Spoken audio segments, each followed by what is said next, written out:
Folks, I don't want to jinx anything, but it seems like the blitz is over and the tide is starting to turn. Republican representatives are starting to have to answer to their constituents, and the people are not happy. Budget, not the president. And you are doing us a disservice to set that down and not stand up for us. Representative Rich McCormick from Georgia's 7th District just had a town hall in Roswell, Georgia, where he met with his constituents and tried to convince them that the whirlwind of sorrow that's been the last month of Donald Trump's presidency is actually all well and good. Here he is trying to convince a sea of angry voters that cutting Social Security and Medicare is actually necessary. Lifting the cap when you have $36 trillion of debt and you're the world currency, you're the standard world currency, and you're paying $1 trillion of debt interest per year is not going to fix the eventual economic collapse of the United States. It's just not. It's just not. If you don't do something with Social Security, Medicare, and Medicaid, which is 75% of our budget, is mandatory spending. 75%. Google it right now. 75% of your budget is mandatory spending. We have a 30% deficit. If you cut all of your military and all of your discretionary spending, you still have a shortfall.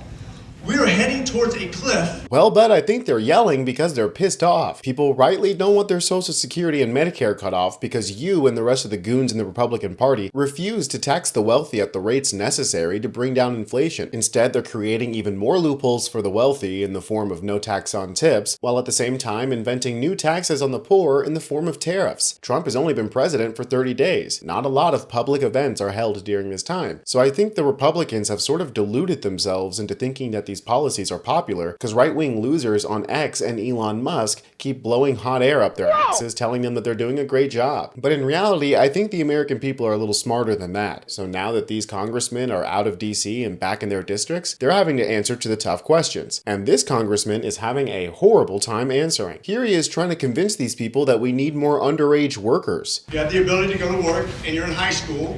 Why not? Go out there and develop your work ethic and have extra money to take somebody on a date or do something. What if you don't? Why not? What if you don't? Is that really such a bad thing? 11 hours. What if you don't? So we'll have to disagree on this because I think that a teenager sitting home during high school who can go to work and has the ability and has the opportunity should. What That's if they just can't go to work? They don't have internet. He got a couple of great answers as to why not, because that would be an 11-hour workday for these kids. Going to school isn't exactly fun and easy. And on top of that, maybe it's just me, but I think kids should maybe have free time. I had a job in high school. It's a normal part of American culture to work some sort of job when you're in high school. This is already a thing that's normalized and allowed. So really, what are they talking about here except incentivizing kids to spend more time working and even less time learning? And I think this right here may be the best clip. People start asking him questions and pressing him about the fact that Donald Trump is calling himself a king. And Elon Musk is running Doge like the United States government is his personal playpen. And his responses don't exactly get a lot of yelps and woos from these people. You can go and yell all you want, but I can't understand 10 people, let alone 100 people at once. They said it's your budget, not the president. And you are doing us a disservice to set that down and not stand up for us.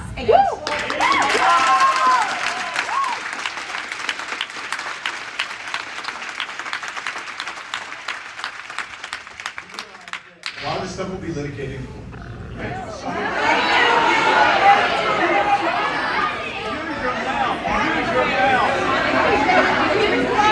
think it's going to be litigated in court. You don't think I'm going to stand up for you. Stand up.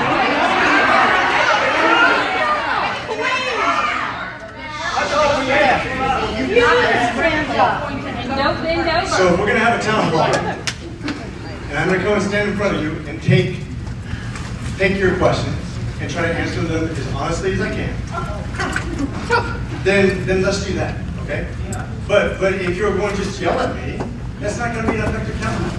I get If you're just gonna yell at me, I'm gonna take my ball and go home. What a big baby, dude. They're asking you to stand up to the oath of office you took as a representative of the American people. Pretty obvious that we have a system of checks and balances here. The Republicans love to tell us that we live in a republic, not a democracy. Well, part of the republic is checks and balances. Congress is not supposed to just capitulate to the will of the president, or else there would literally be no point. One of these people rightly points out that the Constitution gives the power of the purse to Congress. The president, and definitely Elon Musk, doesn't just get to go around cutting spending on things that they don't like. And when a president tries to overstep the powers of the executive branch, the legislative branch, i.e. this fucking idiot, is supposed to stand up against tyranny for the American people. But instead, he's trying to convince them that the courts will handle it. This will all be litigated. Don't worry about it. And actually, would it be so bad? Himself our king.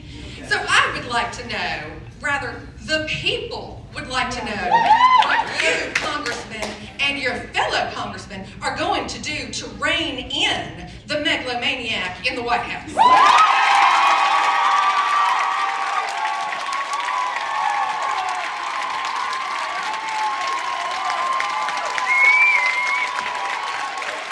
When you talk about tyranny, when you talk about presidential power, I remember having the same discussion with Republicans when Biden was elected.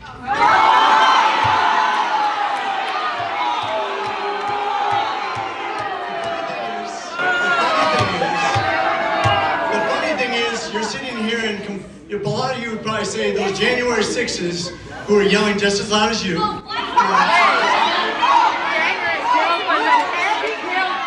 Let's go ahead and move on because